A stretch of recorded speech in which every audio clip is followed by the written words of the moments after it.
Okay, we're going to get started. Good afternoon and welcome to today's very timely and important program entitled Extremism, What You Need to Know in 2021. My name is Scott Richmond and I am the Regional Director for ADL for New York and New Jersey.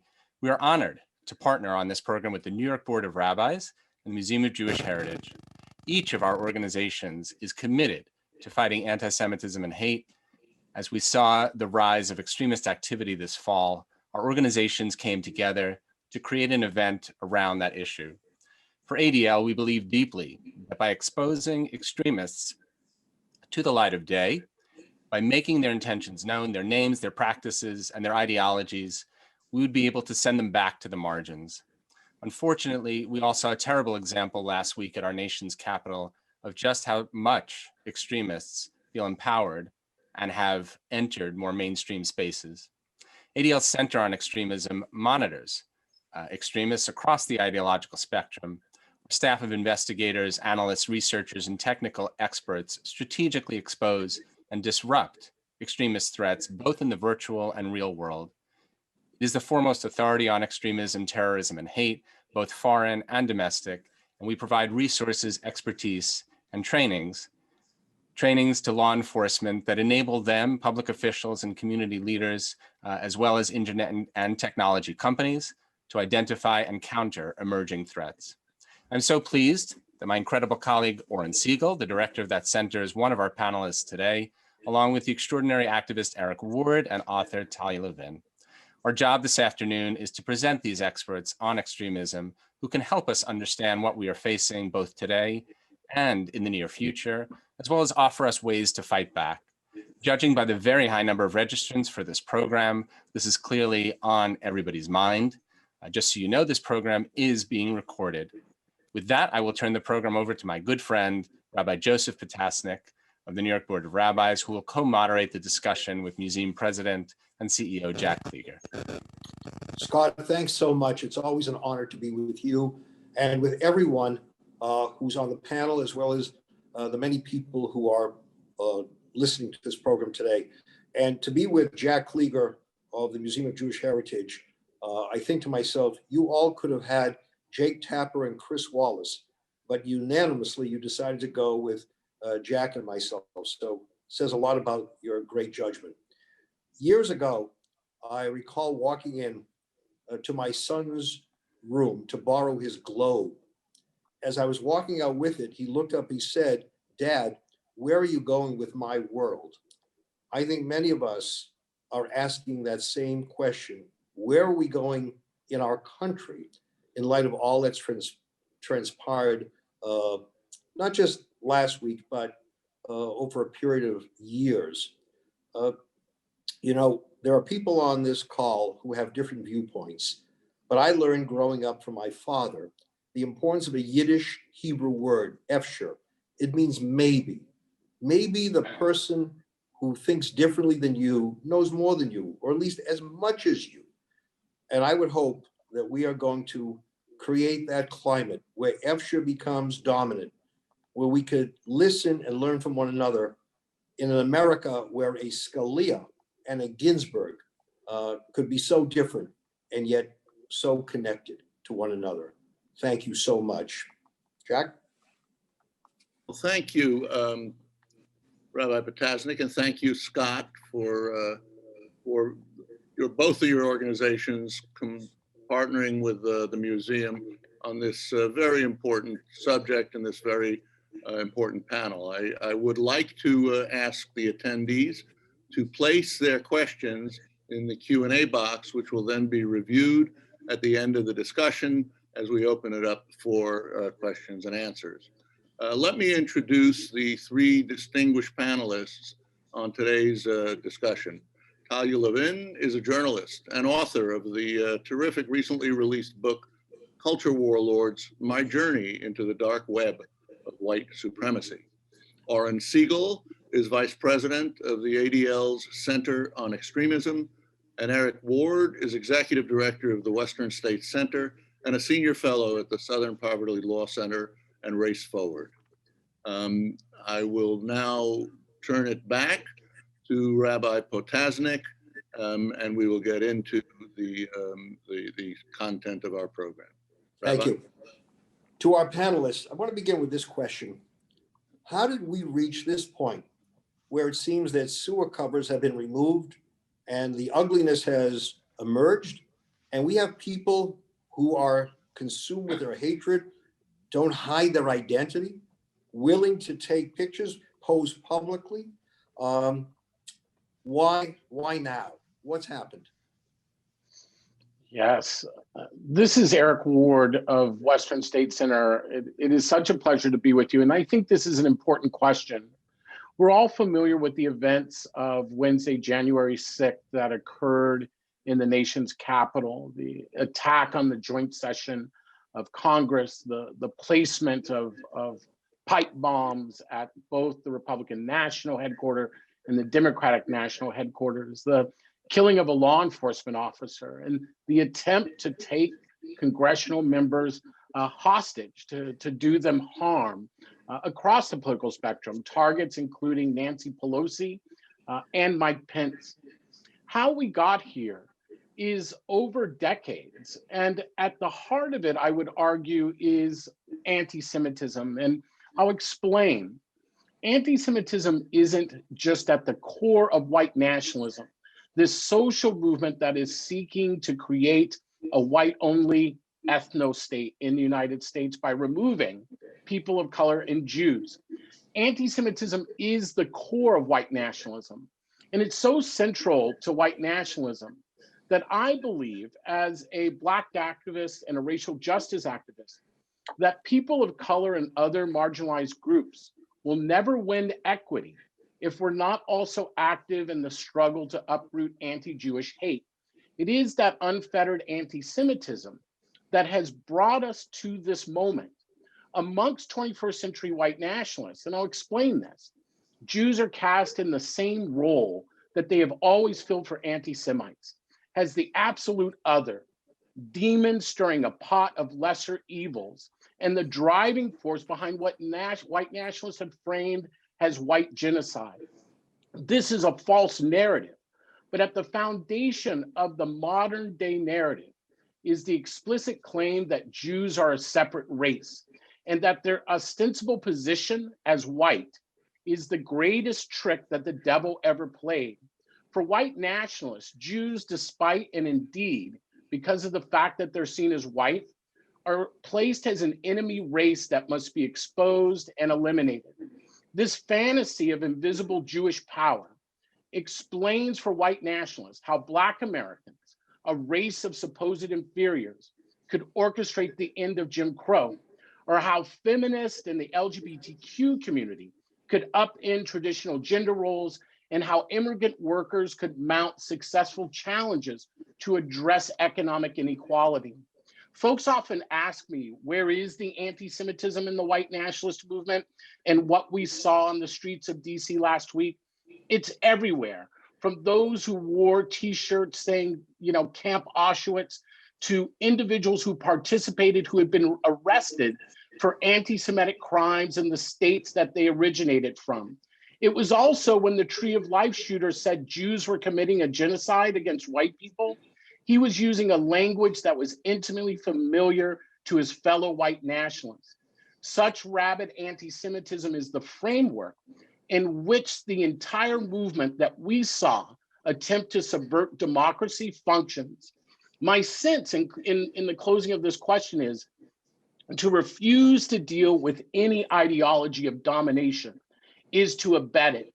And the task before us is to help educate everyone, all those concerned about the importance of democratic practice and equity and opportunity in our society, to fight anti-Semitism. Fighting anti-Semitism cuts off the animating force of what we saw take place in Washington, D.C., and we should do it for the sake of all of our communities and our country. Okay. Oren? Hi, thank you. Thank you for having me. And, I think the question of how did we get here, I sort of invert and say, how didn't we get here sooner? And maybe the answer is we have been here for quite a long time. I view what we saw just a week ago as perhaps the most predictable incident of political violence in this country in modern times.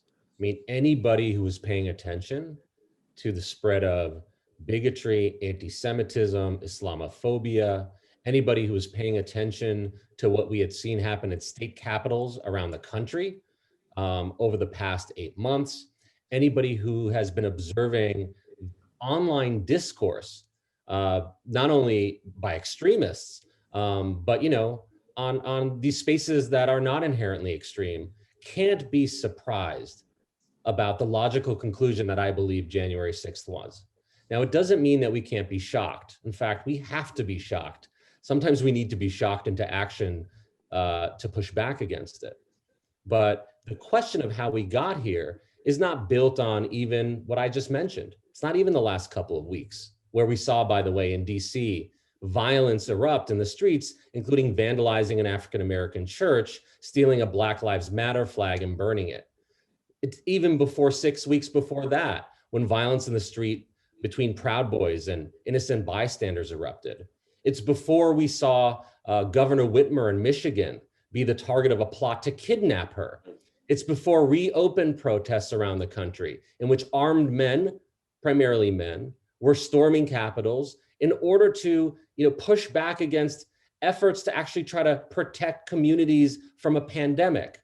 And frankly, it's even before Pittsburgh and Poway and El Paso, right? This has been an ongoing normalization of conspiracy theory, of anti-Semitism, of the normalization of the types of hatred that in my work used to be very much on the fringes, but are now part of the public discourse.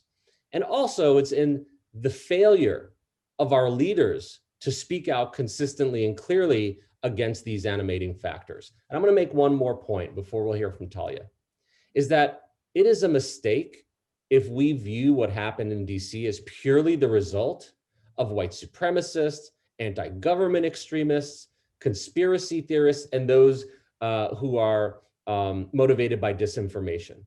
We had people who showed up because they supported Trump and thought the election was stolen. And some of them turning to the left, seeing white supremacists, some of them turning to the right, seeing conspiracy theorists, were motivated to be part of an insurrection that day. And I have to tell you, that is the manifestation of the public discourse in this country, especially online. Turn left or right on your social media feed, you see the same thing. And so ultimately, what we have to deal with here are not just the hardcore extremists that I've been spending 20 years looking at, but emerging extremist movement that is fed by disinformation and lies. Talia. Hi, I'm very happy to be here alongside such distinguished institutionally affiliated folks as a freelance journalist. Of course, I agree with both of my co-panelists, and in order to add to what they've said, I'd like to say, juxtaposing police response to last Wednesday's events in comparison to the absolutely brutal crackdown on protests over the summer, we have to look at the question of law enforcement complicity. I think there have been literally dozens. I think the number stands at around 24 members of police forces around the country who were found to have participated in these events, in some cases breaching the Capitol itself, as well as current and former members of the armed services. I think the question of the way a militarized, very radical security and surveillance state in the US has sort of moved towards a more explicitly political organ of upholding white supremacy is a big and important question to face. I think also I absolutely agree with Eric, and I go into great detail in my book about the ways in which anti-Semitism is the backbone of sort of the zeitgeist of extremists. The way that it forms kind of the intellectual underpinning of this sort of white supremacist worldview, including sort of justifying homophobia, transphobia, adding a conspiratorial spin to racist rhetoric. I also think it's important for us in the Jewish community to acknowledge that a lack of attention to racism has led some people to become radicalized in the same ways by these movements. We certainly saw the son of a prominent Orthodox Brooklyn judge arrested by the FBI. There were Orthodox people who went down on buses to the Capitol to this event. And so I think we ignore racism in our communities and the ways that these hatreds are interlinked at our own peril. So those are 2 points I wanted to make within the auspices of this specific event. Before Jack asks the next question, I just want to say your book, Culture Warlords, I recommend to people. There's a quote that to the hammer, everything looks like a nail. And to the white supremacist, every evil looks like a Jew. And what I think Eric and others have said is that what begins with the Jews doesn't stop with the Jews. It is a real warning signal to everybody. Jack? Yes, thank you. And thank you for those comments for the panel. We planned this program before the events at the Capitol. And even then we were concerned and wanted to look at extremism on both left and right sides. But one of the questions that I had predated those events, but in the intervening time, we had the event take place in Washington. As you might have heard, the following day, someone went up and tied a Confederate flag to the front door of our museum, which was amazing in that normally they choose to tie a Nazi flag, but in this case now they tied a Confederate flag. And my question is, why is the anti-Semitism so frequently connected with not what happened at the Capitol itself, but all the conspiracies like the QAnons and the people who believe in some sort of big cabal? Why is that such a core belief that is expressed? Talia, maybe you could take that one first. Yeah, so I think, we can look back as far as the Black Death, another time of plague and mass death, to look at, early examples of the idea of an international cabal of Jews working to enact destruction. And indeed, the theories that propagated during the 14th century were that there was an international conspiracy of Jews to inflict plague on Gentiles. And so this is a very, very old form of conspiracy. And in many ways, it forms the template for all other conspiracies. It's sort of the OG of the conspiracy world. And so, when you look at now, the Protocols of the Elders of Zion is still being circulated online after so many, centuries of a century of debunking. I think when you look at anti-Semitism, you're looking at sort of the template for all conspiracy theories after it. And so the idea of sort of nefarious world control by a small elite, has been part of the Western Christian discourse for a very, very long time. And it certainly forms part of the backbone of QAnon, which is a fundamentally Christian movement.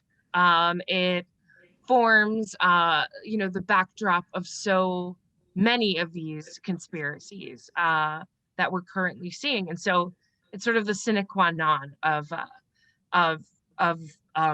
of conspiracy writ large. And so it sort of comes back again and again to its source. And unfortunately, Jews are the world's scapegoat and have been for a very long time. Oren, what's your view of the connection between conspiracy theory and seemingly needing to base a lot of it on the Jewish conspiracy? Yeah, well, I think the original conspiracy theories, as Talia mentioned, were about Jews. I also think sort of anti-Semitism is sort of like tilapia. kind of doesn't taste like anything, but you can make it taste like whatever you want it to taste like. So on the far right, white supremacists can, who, fundamentally are, have racist views, anti-immigrant views, actually don't believe that, immigrants and African Americans pose a specific threat in without the Jews. Like, you need to have that control, that greed, that power that often comes with anti-Semitic conspiracy theories to say, well, the immigrants can't do it on their own, right? The Jews are the ones who are actually behind them. So that fits their worldview in that way. For those on the left, there's other forms of anti-Semitism, sometimes superimposed with the state of Israel, sometimes not. But basically, anti-Semitism is in the eye of the beholder. It is the most easy thing to use to create your narrative and to, frankly, answer very difficult questions. Anti-Semitism tends to rise when there's fear and anxiety and uncertainty, right? We saw this during the pandemic. Is anybody surprised that when people didn't know maybe where they were going to be able to get toilet paper, whether they were going to live or survive, right? That the first thing we started seeing in terms of becoming sort of viral online was this concept that somebody else must have done that to us. Now, no doubt there was xenophobia, anti-Chinese hatred, but there was also anti-Semitism there, because whenever there's something that creates fear and anxiety, there's always a convenient answer, and that is the Jews. So conspiracy theories today, frankly, even those that don't 100% have the Jew as sort of the central figure, it's only a couple steps separated from an anti-Semitic conspiracy theory. The blueprint was created many years ago with the Jews, and it's the blueprint that is used today. Eric, the Southern Poverty Law Center has done a lot of work, obviously, on this area. And one of the things that we like to say at the museum is that we're fighting hate by trying to fight ignorance. How closely connected is this ignorance to these conspiracy theories and the sort of generic hate and distrust? Well, the power of the conspiracy theories, I think, are quite powerful. And, Southern Poverty Law Center and the Anti-Defamation League and others have documented kind of the depth and the reach of these conspiracy theories, particularly as they have been promulgated over social media platforms, and sadly through some cable venues as well. What I will say is this, though: no one is immune from effect and influence from these conspiracies. It is not just uneducated folks. I think we need to understand that the makeup of this movement is not disproportionately uneducated or poor. There may be more uneducated and poor individuals and working people within these movements, simply because that is the overall makeup of our country. I think of the professor, James Aho, out of the University of Idaho, who wrote one of the first comprehensive studies of the white nationalist movement. He did a sociological study of their makeup in the state of Idaho. And what he found should sober all of us. The first is that the white nationalist movement in Idaho had a higher level of education than the general population of Idaho as a whole. And it also had a higher level of income than the general population of Idaho as a whole. That seems to mirror other politically and religious extreme movements in other parts of the country. Disproportionately, these movements are made up of middle class and upper middle class men who perceive that they have faced some type of existential loss in society and look to scapegoat others in the society for that perceived loss. And in the United States, that has primarily been a Jewish conspiracy, the othering of Jews, and others in society have paid the price of that anti-Semitic conspiracy framing. Rabbi, thank you.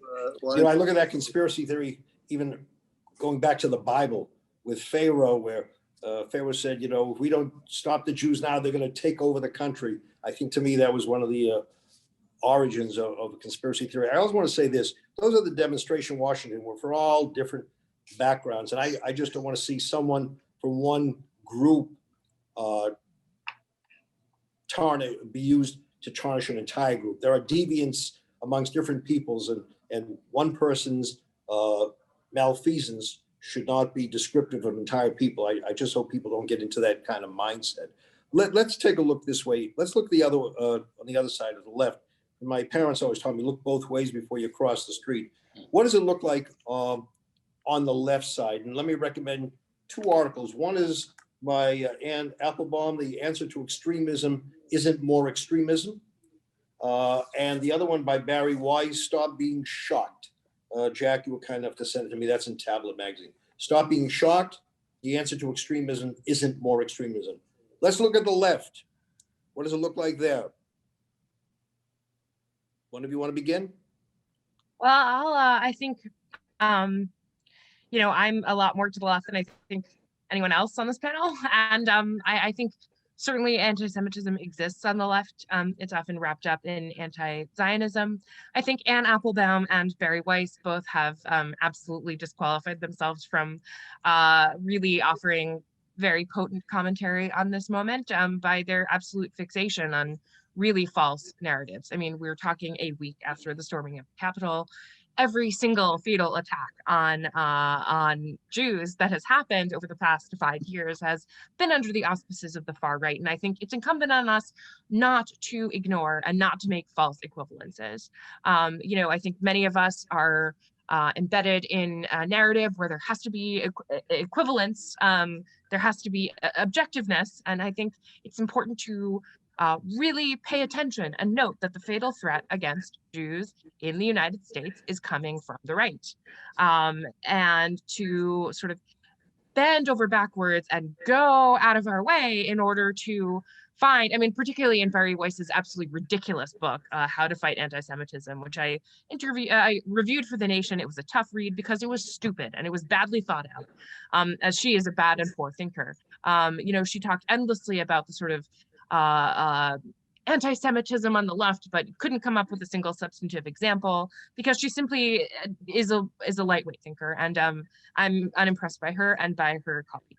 I think certainly there is anti-Semitism on the left. Certainly there is anti-Semitism among communities of color, and that all stems from the same conspiratorial view where you look at the elite, where you look at anti-Semitism is both it can be the socialism of fools and the anti-capitalism of fools, where you look at the Jew as sort of synecdoche for anti-capitalism, which is obviously foolish and also inaccurate when you look at sort of the list of who the richest people in the world are. Yeah. But I think, we have to look at who wants to kill us, and we have to look at that honestly, and we have to look at that without, sort of these ready-made political agendas. And so I really just want to condemn false equivalence here. Thank you. Yeah, Talia, I just want to say this. I disagree with some of the things you said. We're not trying to create an equivalence, but there's anti-Semitism on the left that can't be ignored. Talk to young students on campuses today, and they are victimized by anti-Semitism, by the inability to express their pro-Zionist feelings. There have been attacks on institutions by those on the left. So I don't want to, may not be the same, but if I'm attacked by someone on the left, it doesn't make me feel better that there's more happening on the right. I was a student a lot more recently than you, and I think, yes, of course, it exists on the left. I think we have to make distinctions between. I think there's a lot of false collapsing between anti-Zionism and anti-Semitism. They are not the same. BDS is not an anti-Semitic movement per se, and I just want to make that statement because I think very often Jewish institutional sort of programming and people really block out the left and leftist sentiment. So I just wanted to say thanks. All right, well, I think many disagree with you. Let's go to some of the others on the panel. Oren, you wanted to? Yeah, I just want to weigh in here because I think if part of this is sort of we need to define our terms, right? At the Center on Extremism at ADL, we look at violent extremism, violent extremist movements, and when you look at extremist-related murders in this country, for example, what does the data tell you? the data has shown us that over the past 10 years, 75% of extremist-related murders in this country have been carried out by right-wing extremists, right? That's white supremacists, anti-government, et cetera. 23% approximately have been carried out by those who are motivated by, ISIS and Al-Qaeda, right? So you have the Islamist extremist threat. And then you also have an extremist threat that is kind of other or the left. I think of, Jersey City or in particular, where there was an ideology there. Although I would argue that's probably more like religious extremism per se than something hard on the left. And so the data shows that right-wing extremism, in terms of violent threat against the Jewish community, is more of a right-wing phenomenon right now. Of course, we don't have a luxury to ignore any form of extremism. Now, if we're talking about anti-Semitism, right? So extremism and anti-Semitism go hand in hand in very terrible ways. Pittsburgh, Poway, I would even argue El Paso, a white supremacist who's motivated to target the immigrant community. I got news for you. He's also motivated by anti-Semitism. But we do recognize that there's anti-Semitism across the board. We have an audit of anti-Semitic incidents at ADL. Last year, it was the highest number of anti-Semitic incidents reported to ADL in 40 years. And I'm thinking now of examples that, one might think maybe that's coming from the left. Recently in Portland, we saw Israeli restaurants targeted with Free Palestine. When I see like a sukkah targeted with Free Palestine, it's not about Israel. It's not about criticism against Israeli policies. That's about targeting Jews and considering Jews as representative of the entirety of the state of Israel. That's where I think we see anti-Semitism on the left.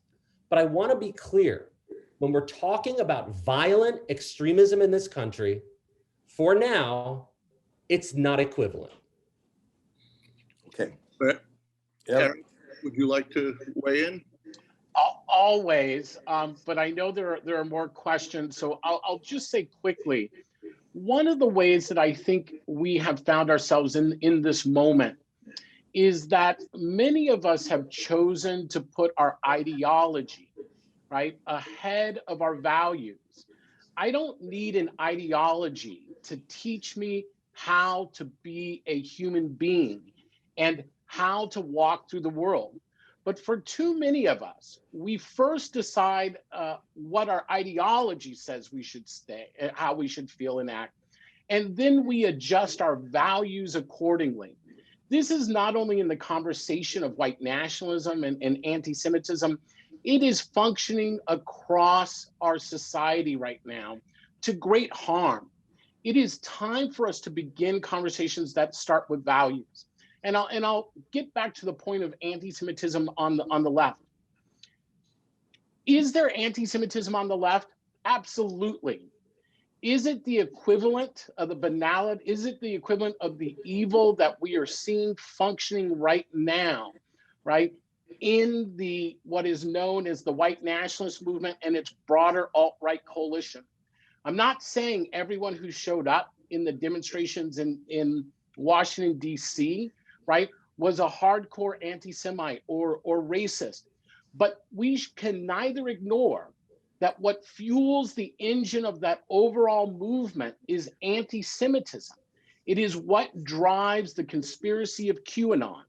QAnon, which many people may be familiar with, the idea that somehow Donald Trump is leading a fight, a war against those who are sexually abusing children, is nothing more than a modern day version of the blood libel trope of anti-Semitism. If you don't have an understanding of anti-Semitism, you don't understand how these tropes are in play. I don't care where those tropes function on the political spectrum. But a values way to approach this is to move beyond the left-right, conservative, liberal, Republican, Democrat paradigm. Instead, we should say, there is no left-wing anti-Semitism. There is no right-wing anti-Semitism.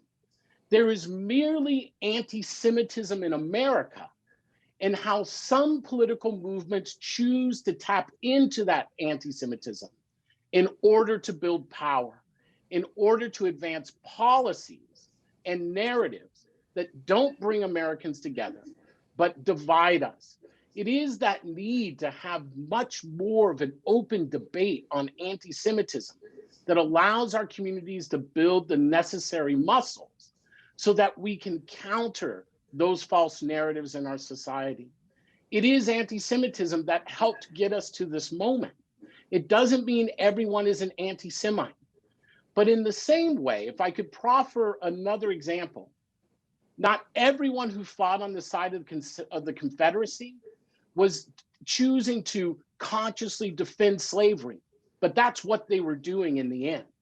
In the same way, all those who showed up in DC, whether it was their intention or not, ended up supporting an insurrection, an attempt to overthrow American democracy, not an attempt to overturn a piece of legislation or a bill. I'm not saying that was everyone's intention, but that's what ended up happening.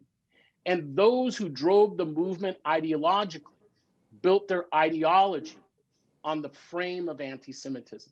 And we have to be able to admit that. Thank you. I wanted to just agree with Eric there and say, you know, when we just to go back to the prior question, we talk about tropes, we talk about conspiracy, we talk about blame and the way that it's apportioned and the way that conspiracy theories inevitably build on a backbone of anti-Semitism. Of course, that's transpartisan. Of course, that crosses political spectrums, and of course, it presents a threat to our communities.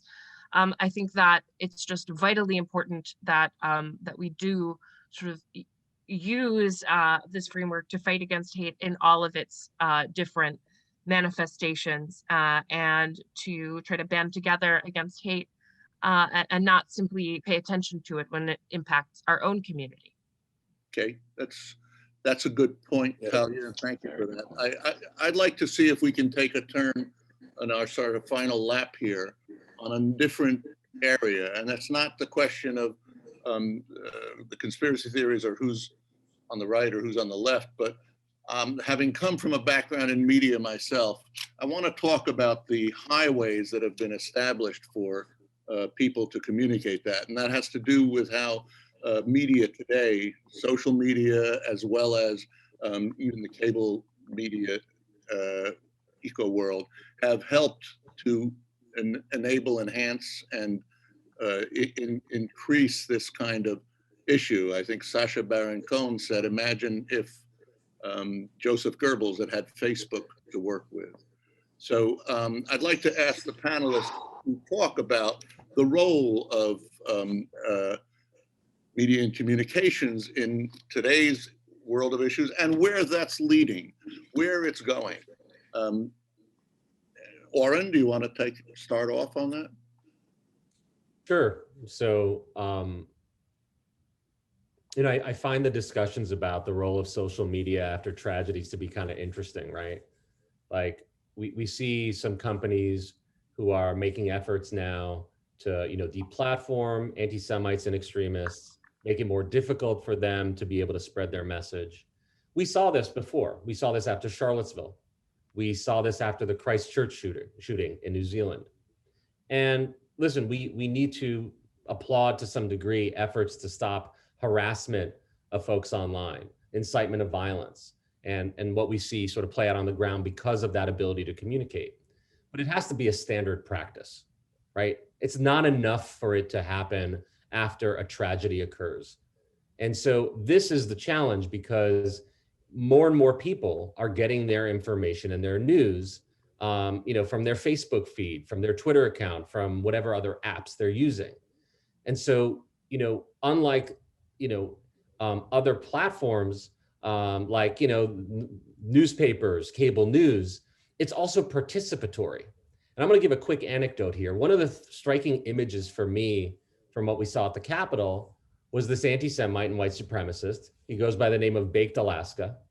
And what he's doing is taking his phone with him into the Capitol during the siege and live streaming, you know, this insurgency, if you will. And what's happening on the other end is that people are egging him on, telling him where to go, cheering him on, find the congressperson, hang them, anti-Semitic comments. Oh, and by the way, dropping a couple of like cryptocurrencies for him as well.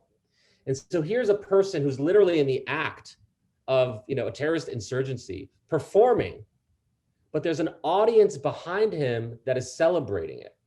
This reminds me of the Christchurch shooter who live streamed his attack, killing 51 Muslims in 2 mosques, right? Live, so that he can bring people on the journey with them. And so that's social media today. And that's very empowering, not only for the selfie culture, but for those who are able to engage and cheer on those people from the comfort of their own home, not having to really take any responsibility.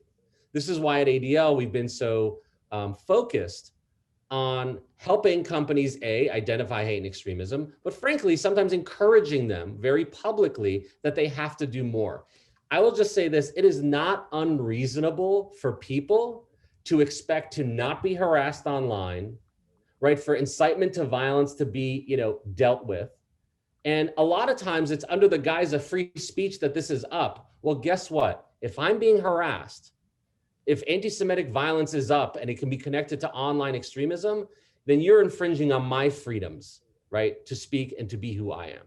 So this is what I think has changed now, is that any anti-Semite might get more views on his page than the legitimate news. Thank you, Oren. Eric, Talia, maybe you'd like to tackle one question. Do you think that the Facebooks, the Twitters are not question of complicity, but should they be broken up? Should they be regulated in some way? Yeah, I mean, I will take this. I think I have been part of efforts to bring companies to account for hosting hate speech. Most recently, the walkie-talkie app Zello just purged 2,000 militia pages from their app. After I'd been calling them out for months. I'd been listening in and embedded in conversations about insurrection and murder. And so, I think so many of these social media companies rely on a denuded, resource-strapped press corps to, they outsource their vital responsibility towards content moderation to the press and to activists who act under, mortal threat. And that's absolutely unconscionable. These companies have too much power. They've proven over and over and over again that they do not care whether their marginalized users are subject of daily death threats and harassment, as I certainly am, as a fat Jewish woman who has been outspoken against the far right. I think that it is past time that we give the Mark Zuckerbergs of the world the benefit of the doubt, and we bring down the hammer. It's time to rob their companies of these companies of their monopolistic power over our public discourse, because we've seen the damage that they have been oh so willing to enable in the name of profit. Look, that's really well said, and there's not much more to add to Talia's, I think, very salient analysis. I would only offer this, which is we need to understand that the problem with Facebook and Twitter and other social media platforms is that they have chosen profit, right, over the common good. And not just over the common good, but at the cost of the common good in this country. The problem isn't white nationalists on social media, right? The problem is that social media has decided, right, to give them algorithms that make their voices louder than they should be. It's time for a fairness doctrine in the United States again, not only on social media, but with all news media outlets as well. Part of the problem here is that without a fairness doctrine, people have been put in reinforcing silos where they are reconfirming their worst biases in society. The truth is this: when we want to understand how we got to January 6th, We have to be brave enough to pick up the mirror and look at it. As Oren said early on, it wasn't just white nationalists. It wasn't just the alt-right. It wasn't merely Trump supporters. It is law enforcement who chose ideology over their mission to protect and serve. It was elected officials who chose their ideology over the defense of democracy in our society. It is those who chose to deny their oath of office in order to seed sedition in our country. This doesn't stop until we all say enough is enough, and that we understand that our silence equals complicity. Anti-Semitism is the energizing force of this social movement. That does not mean that takes away from the veracity and the seriousness of anti-Black racism in America. What it means is that there is a narrative that is leading people to believe that the best course of action in this moment is to overthrow the United States of America. Enough is enough, but they will not know enough is enough if we pretend to sit in some type of neutral middle ground where we point fingers at all sides. We have to point fingers at ourselves. We need our elected officials to do what they were elected to do, to defend our government, to defend the American people, and to address the real underlying issues that are impacting us in our society. It's not a race war. It's a pandemic called COVID-19. It is economic instability. And it is our willingness to kill the dreams of the generations who are following us. It is time for us to be adults and to lead our country forward together. That is the real danger, our inability to speak up and to stand up in this moment. And if we continue to do that, we will see our democracy under siege for decades to come. And none of us should sit here and believe that our democracy is more exceptional than anyone else's. Democracies can fall. And when they fall, chaos follows behind it. Thank you. I just want to say, we're coming to the next part, which is the Q&A, but I walk away recognizing that there is hatred on both sides. And I don't want to think that people are only going to focus on one side. One side may be more threatening at this moment. That doesn't minimize the threat from the other side. There is anti-Semitism on the right, there is anti-Semitism on the left, and we need to be vigilant on looking at it from both sides, not just from one side. And I think that is an important lesson for all of us. So last question for you, brief response, I hope. What can people do to make a difference? We have many people who are listening, frustrated. What would you recommend? What's something substantive that a person can do that may make them create a better climate? Who wants to begin? I'll go first, and I'll just be really quick. One thing folks can do is just choose to be human, right? And being human means being accountable. That means calling up every elected official who represents you. I don't care if it's from the school board to the President of the United States, and let them know what values you expect them to follow through on. But being human also means checking in on your neighbors, right? It means there are millions of seniors who have been isolated for nearly a year, who have not seen another human being. Drop some cookies on their doorsteps. Not everything has to be the March on Washington. It just needs to be one thing. And it starts with choosing to be human. Talia?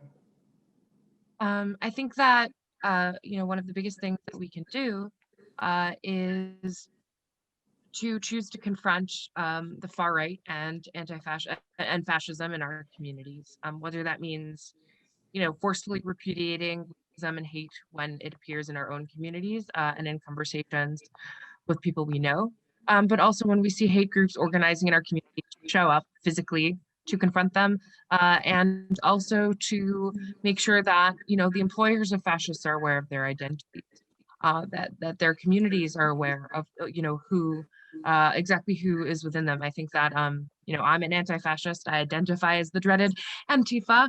And the way that I exercise that in practice is working to identify,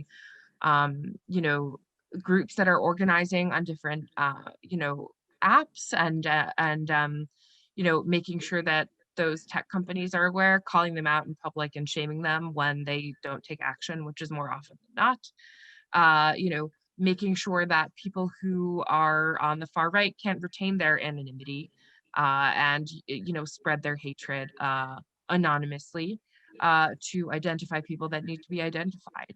I think all of us can, if you've stayed up all night looking on Instagram for pictures of your ex and finding their new girlfriend, you can identify a Nazi. All of us have skill sets that are pertinent to this moment, whether that's providing childcare for activists or food for activists, whether that's getting on the front lines, ready to throw a punch against someone who is threatening your community.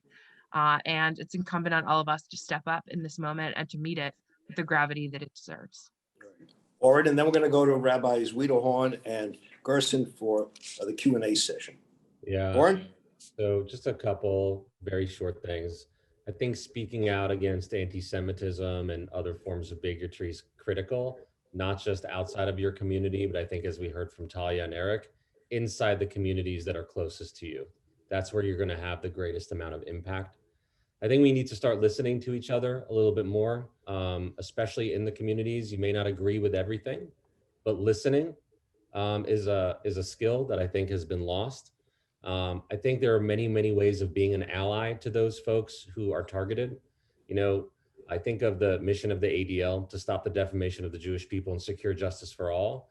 The way that impacts my day-to-day work is that I know whenever I am, confronting anti-Semitism, I'm also fighting racism and anti-LGBTQ and anti-Muslim bigotry. When I'm fighting racism, I am fighting anti-Semitism. And then lastly, plant a tree. Okay. All right. Rabbis, Gerson, Wiedehorn?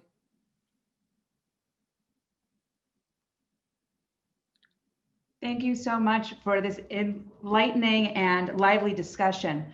Rabbi Wiedehorn and I have been looking at so many wonderful questions from everybody who is with us today. And a couple of the themes that we kind of picked up on, we're going to ask our panelists. One of those questions, though, really comes down to this idea of extremism in our midst. I have a lot of friends who work overseas, and they have been working to try and deprogram extremism, deprogram extremists in their midst, whether they've been radicalized by ideology, by religious doctrine, etc. And clearly we now have extremists in our midst. As one friend called me and said, it seems that you have a homegrown American ISIS. How do we begin in deprogramming people who become radicalized within our own communities?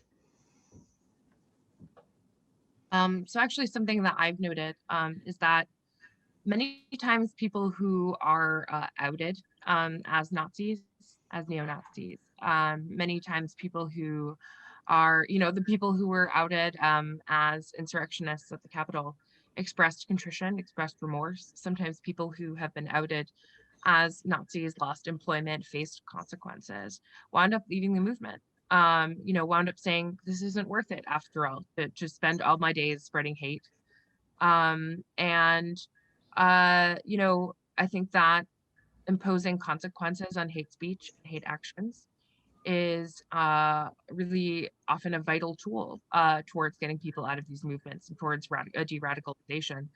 It's not necessarily the sympathetic outreach of the hand that people might be looking for, the sort of feel good, happy story, but imposing consequences and accountability through sort of outwardly letting people know, we see who you are, and what you're doing is socially unacceptable. Reimposing the social cost of hate is an absolutely vital tool in in drawing people out of these communities. Thank you.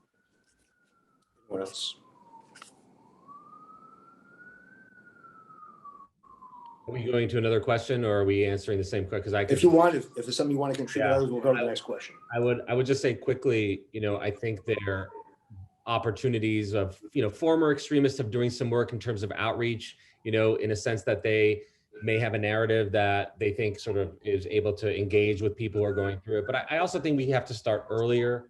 I think one of the things that we need to teach kids at a young age is to be critical thinkers. We need them to identify extremism and hate when they see it. I think one of the things that strikes me is that people can't even understand or identify anti-Semitism, let alone try to figure out ways to combat it. So starting at a young age to teach people that. And then this is the long lesson of those who have studied the Holocaust.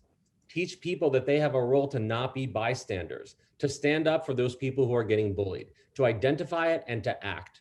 And I think for future generations, teaching critical thinking skills and not being a bystander will pay off. Holocaust education is so critical for us.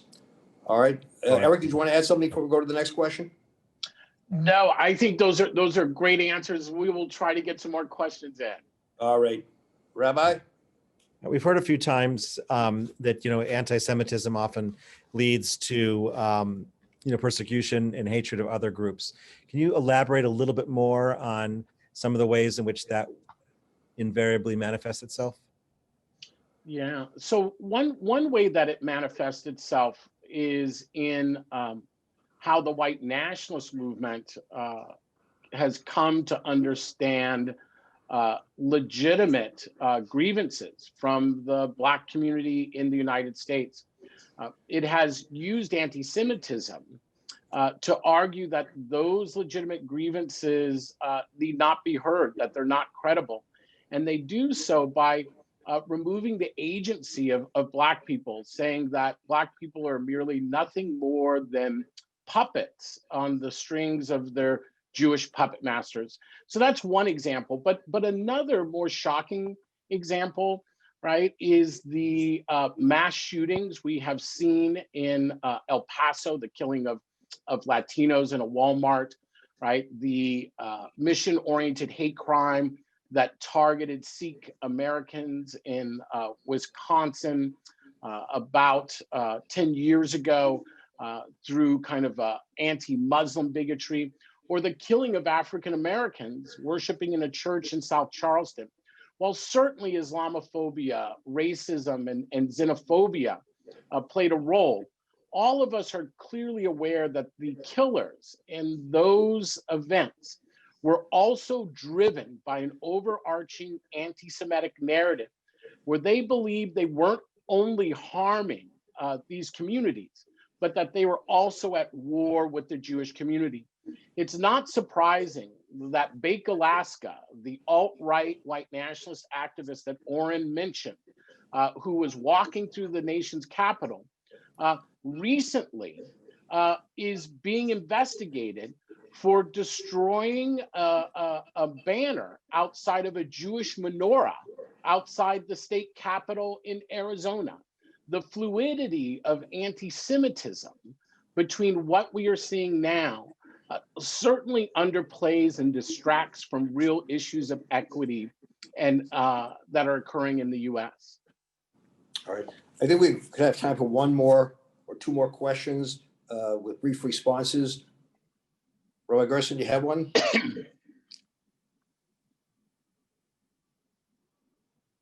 Rabbi Gerson. Okay. We are looking at, there's so many great questions, but there are common threads. I guess one of the big ones that seems to pop to the top in my mind is Jewish involvement in some of these movements. How do we explain it? If it comes from anti-Semitism, how are some Jewish communities involved in these more extreme ends of our society? Well, just to Well, give a, oh, sorry. No, Talia, you go ahead. I was just going to say we should all remember there were Blacks who fought on the side of the Confederacy in the Civil War, and not all of them were forced to do so. Not everyone in the white nationalist movement is white.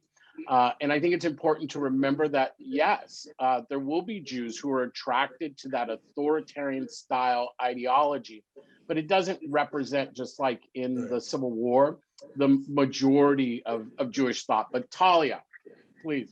Yeah, no, just piggybacking on that. I mean, these are seductive narratives. These are, also a lot of them are sort of pick your own flavor, right? There are elements of QAnon and Trumpism that sort of keep their anti-Semitism a little more covert or easily deniable. Certainly Trump has used a performative, Christian Zionism in order to, sort of have plausible deniability against the sort of rampant, errant, far anti-Semitism on the right. And I think many people in the Jewish community have made a kind of devil's bargain where we accept, treatment of Israel that we see as favorable. And they're certainly, and thus kind of excuse all the rhetorical excesses of the right. And that's something that I've seen and been troubled by for years. And so I just want to say that, it's incumbent on us to address racism and hate in our communities. And, that's a message that, and not to sort of sit back and blindly trust, law enforcement to deal with this when we see that there are issues with law enforcement being compromised by these ideologies as well. I want to get one more question in. Unless, Oren, do you want to add something before we go to the last question? Go to the last question. I'm not too concerned about Jewish white supremacists. Yeah, exactly. Rabbi Wiedemann. I'd love just to end on a positive note. I know similar to what Joe had asked earlier, maybe if anyone else wants to end with perhaps a word of hope or at least, and how are we going to move forward from here? How are we going to do something that's going to make a difference moving forward?